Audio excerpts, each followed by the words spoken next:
Well, I gotta say, March is an extremely frustrating time for being a bird photographer here in North Carolina. So I live in the center part of North Carolina, and most of the wildlife that I photograph are birds. And this time of year, our winter birds here are starting their migration to their breeding grounds, and our birds that arrive here in the summertime, our tropical birds, haven't arrived yet. So I'm kind of stuck in this kind of gray zone where I can photograph local birds or more of our resident birds. And this is really tough time to photograph them because this is a really hard time for those birds here. We are at our lowest food in the forest right now. Food production hasn't really stepped up. Insect reproduction hasn't started yet. Plants haven't started producing food. So this can be an extremely hard time for resident birds. On top of that, resident birds are in the process of setting up their territories for breeding. So it can be extremely difficult to find birds because they're in a transition from their winter behavior to their breeding behavior. And as a wildlife photographer, this can be extremely frustrating trying to figure out where the birds are or when they're going to be somewhere or what they're doing. And as a wildlife photographer, I find this time of year extremely frustrating. I can go out all day long and maybe photograph one or two birds. On top of that, sunrise is occurring right now. It's supposed to warm up to about 70 degrees today.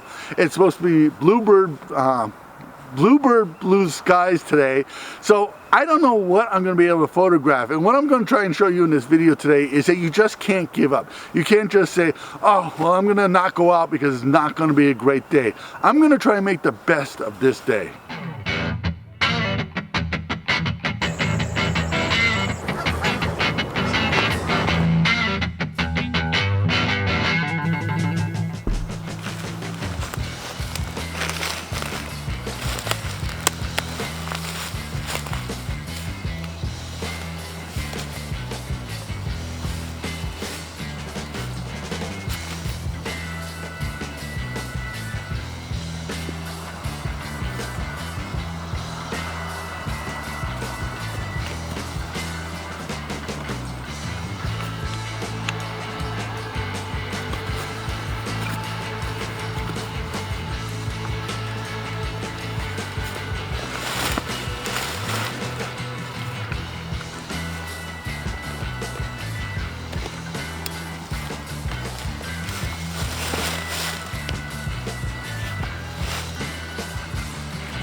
Well, my first image is this gal. This gal is a tumor that grows on the side of trees or around trees.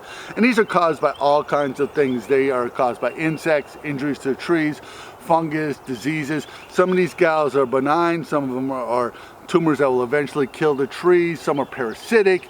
These are interesting things that are on the side of the tree. This is this bark coming down here, and then you have this gal here, and then the bark going on below it. Just makes a really interesting photograph. I'm just being drawn to it. It also has got this kind of fungus that's growing on the bark here that's just an interesting color here. I think it's going to be a really interesting photo, and I'm not exactly sure. I'm thinking it might be black and white. I'm not 100% sure about that, but that's kind of where I'm leaning right at this time here. Now, as far as my settings on my camera, I'm shooting at ISO 125 f7.1, and that's giving me a shutter speed of a little bit more than a second. So that's why I'm shooting on the tripod with the timer. If this image is any good, here it is.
You know, when we were talking about being frustrated, one of my biggest frustrations as a wildlife photographer is landscape photography.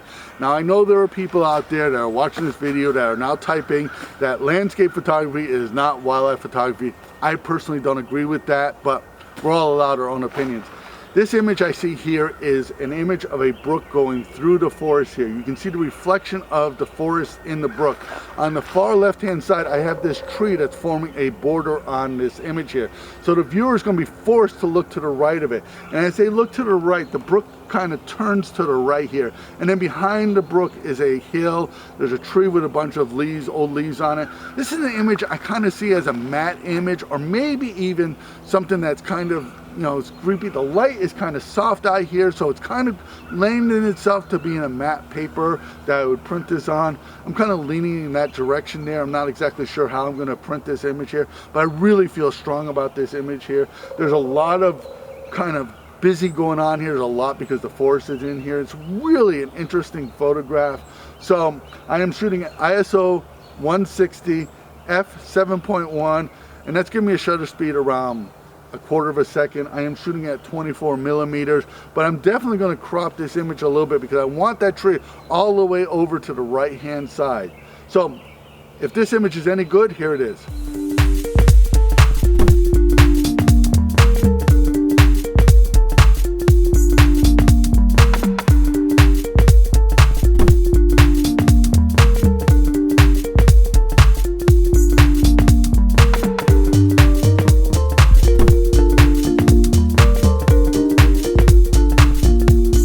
Well, as a wildlife photographer, you have to take the good with the bad. If you go out and you don't get an image, that's okay. You went out, you tried. You don't have to succeed every time you go out. So I want to encourage you to go out, do what you can, take whatever image you can, push yourself out of your envelope. Become a better photographer by taking bad photos. So if you got anything out of this video, please give it a thumbs up. Do all the stuff below for YouTube. Become Patreon supporter. Your support allows us to keep doing this. My name is Leahy. I want to thank you for watching.